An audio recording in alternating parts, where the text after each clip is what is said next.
Y'all, today we're gonna do more of a preaching segment. I got my study Bible from when I was a little kid. It's my same Bible from when I was a little kid. If y'all know, I went to a Baptist. I went to all types of Christian places. I went to Baptist. I participated in Catholic. I participated in Quran.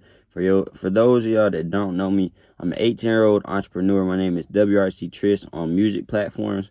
I go by WRC Tris on my channels and my music platforms, but y'all can call me Tris. For my family, for those people that know me up here that I call the crew, my family called the crew, y'all can call me Tris. Y'all don't have to say WRC Tris. But my real name is Tristan, and this has been my book since I was a little kid. This is actually the book that I had, I do believe, right before I got my seizures cured. Same church.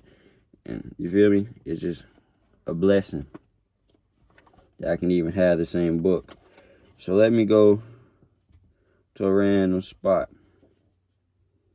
Well, actually, let me start y'all off with just where I usually be at, which is I am right now in the beginning of the Bible, because I'm not going to lie to my audience. I don't be reading my Bible as I should. I read verses, but I don't actually read my physical same Bible. I have multiple Bibles.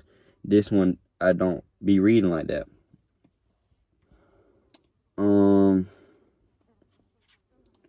This is really Sodom and Gomorrah. There's a lot of good lessons in here. It's more about stories, though. I want to go to Psalms. Now, we're going to go to, let's go Psalm 61. Psalm 65, 61.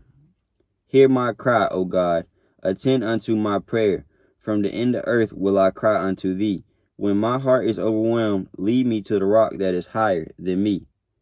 Then I. That's what it says. Now, when I'm going to let y'all know this, when I read the Bible, I may replace some words. I'll go back and read them and fix them. For thou hast been a shelter for me, and a strong tower from the enemy. I will abide in thy tabernacle forever. I will trust in the covert of thy wings. Salah. Now, this verse right here, let me read this again. Hear my cry, O Lord.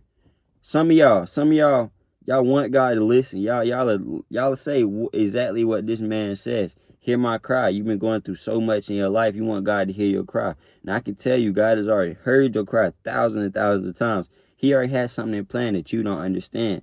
God can't work in your life unless you let him work in your life. If you shut him out, he can't do too much. Now, he can work in your life always. Don't never forget that my God is God. He can do anything he wants when he wants to do it. But he gave us free will, and he gave us the option to close our heart to him, and he gave us the option to not do what he says. So when we say, hear my cry, oh God, attend unto my prayer, that's what he says. Attend unto my prayer. Not just hear it, Lord. Do something. Act on it. He's asking for action to be done. And a lot of times people feel like that. A lot of times I feel like that. We pray for things and we don't get it immediately. And that's a problem, because we feel like since God didn't answer us, that God doesn't love us immediately. No. Someone that loves you teaches you lessons, then gives you the reward. You don't just get the reward most times. You have to learn something that can stay in your brain for the rest of your life, or the next situation when that type of situation happens. And then you don't need as much help. You don't need to go and cry and pray to the Lord, because your brain, God already gave you that wisdom. You already dealt with something like that before.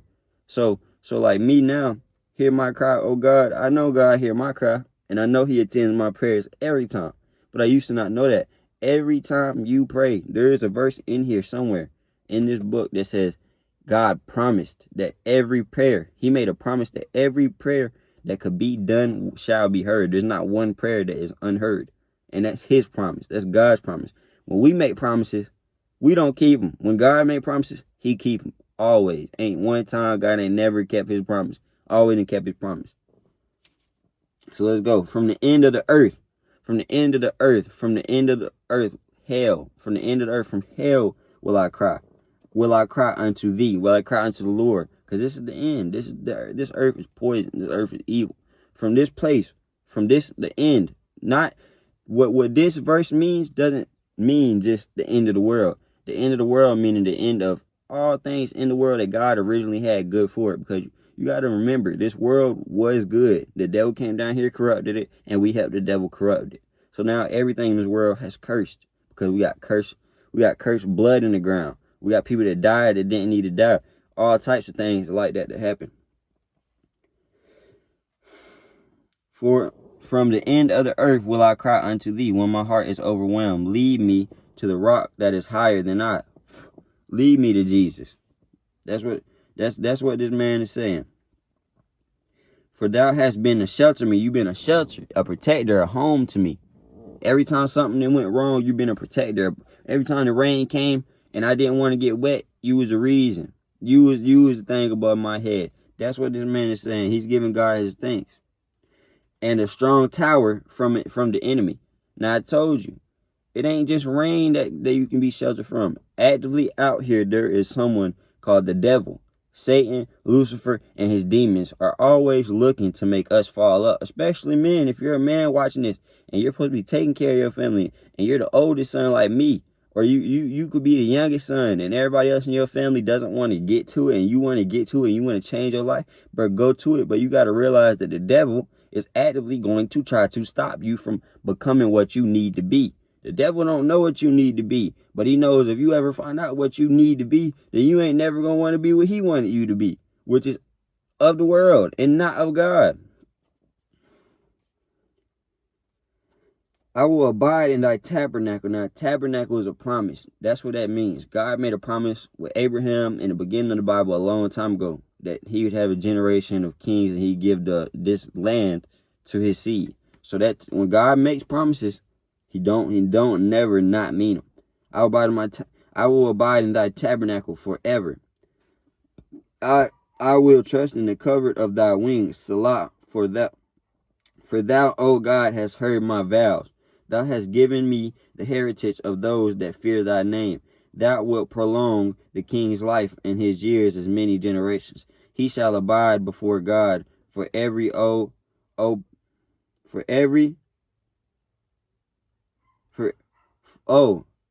he shall abide before God forever.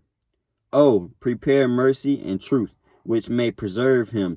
So will I sing praise unto thy name forever, that I may daily perform my vows. This dude this is what God like to see. This dude trying to show God right here. He trying to like, yeah, God, like help me keep my vows every day. Help me keep my promises every day that I promise to you, Lord. Help me keep my prayers every day. That's what he just said. Help me keep my vows every day towards you. Okay, we're gonna go back. Where are we at? Generation, the name. That I may daily perform my vows to the chief musician. Now, these are songs. That's what I forgot to tell y'all. Psalms, you will find songs in them, but these songs are lessons. God speaks in parables. He's smart. And we're going to read Psalms 65, 62. Truly, my soul waiteth upon God. From him cometh my salvation. He only is my rock and my salvation. He is my defense. I shall not be greatly moved. How long will ye imagine mischief against a man? Ye shall be slain, all of you, as a bowing.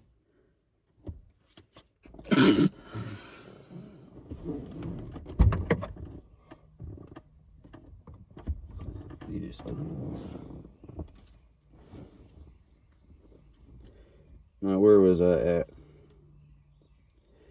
Ye imagine mischief against a man. Ye shall be slain, all of you, as a bowing wall shall ye be, and as a tottering fence. They only consult to cast him down from his excellency. They delight in lies. They bless with their mouth, but they curse inwardly. Salah. Now I gotta find out what Salah means. Right now, God sounds to me, he's talking about lukewarm people. People like I'm gonna be like me. I'm lukewarm sometimes. Sometimes I get up here and I preach, but I cuss. That's lukewarm activity. But God knows your heart. If you are cussing and you did it on accident, he don't blame you. He already knew it came with you. That's why he bought you. He love you. He know you're gonna cuss. You're still his favorite. He has his favorites. He still loves who he loves. It don't necessarily matter how many times you mess up. It matters what you do. But it don't matter how many times you mess up as long as you're trying to look for forgiveness and repent truly. Now, if you curse, ask God for forgiveness, then curse again, like you just ain't got no control, it's disrespectful. You playing with my Lord. You don't play with Lord. You don't play with my Lord or God the Father like that. Because that's when that enemy that we was talking about earlier, that's when he like, all right, you want to play? And you play, and the devil thinking like, all right, you want to play with the only person that could protect you from me? All right, I got you. I got something for you. And like I said, the devil is described as a lion that waits for weakness. He is a lion that waits for weakness. He strikes when he knows you're weak. He's waiting for me or you to step away from God because he wants us. They only consult to him cast down from his excellency. They delight in lies. They bless with their mouth, but they curse inwardly. They tell people bless you, but they curse. My soul, wait thou only upon God, for my expectation is from him. He only is my rock and my salvation. He is my defense. I shall not be moved. In God is my salvation and my glory. The rock of my strength and my refuge is in God. Trust in him at all times. Ye people, pour out your heart before him. God is a refuge for us. Salah. Surely men of low degree are vanity, and men of high degree are a lie. To be laid in the balance, they are altogether lighter than vanity. Trust not in oppression, and become not vain in robbery. Don't rob. Now, all my street niggas, you heard what God said. Do not become vain in robbery. Do not get your riches off of robbing. Do not get your lifestyle off of robbing. It will not prosper. Your fruits will not grow. You cannot prosper. There is no honor amongst thieves. You can't go out and steal and take from somebody else that hard work for their stuff and think that you're gonna get away with it. That does not work. We even know this in the streets to be true. Every time someone has run off on someone, they got what they got was coming. Every time someone had killed someone, they went to jail or they died. Every time you done went and you kicked the nigga door in, your door got kicked in after that. And it wasn't by nobody you could shoot back. See, the way that the devil gets you is using the world against you. The way that